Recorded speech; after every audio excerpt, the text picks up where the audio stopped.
ఖచ్చితంగా మీరు చెప్పినట్లే చేస్తానండి. అలాగే. సరే.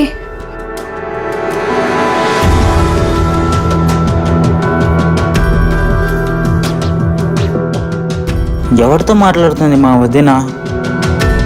ఎక్కడికి ఈ అమ్మాయి అడావిడిగా పోతుంది? మేడంకి అప్డేట్ ఇద్దాం. నమస్తే మేడం. మేడం, మీ చెల్లెలు ఎక్కడికో చాలా హడావిడిగా వెళ్తుంది మేడం. ఫాలో అయ్యి అప్డేట్ ఇమ్మంటారా? ఏం అవసరం లేదు ఆఫీసర్. ఇక మీదట నా చెల్లి గురించి ఎటువంటి అప్డేట్స్ ఇవ్వాల్సిన అవసరం లేదు. ఎందుకు మేడం? ఎందుకంటే ఇక మీదట నా చెల్లె నాకు అప్డేట్స్ ఇస్తది. చాలా బాగా సెట్ చేశారు మేడం. ఏం చెప్పి మీ వైపు తిప్పుకున్నారు మేడం? అది మీకు చెప్పేంత సమయం ఇంకా రాలేదు ఆఫీసర్. ఎవరినైనా ఎత్తుకురమ్మంటే ఎత్తుకొచ్చేస్తారు మేడం. అవసరం లేదు. నాది ఆఫీషియల్ నెట్వర్క్ అయితే నా చెల్లిది అన్అఫీషియల్ నెట్వర్క్. నేను చీకట్లో బాల్ వేస్తే నా చెల్లెలు గ్రనైట్ వేస్తది.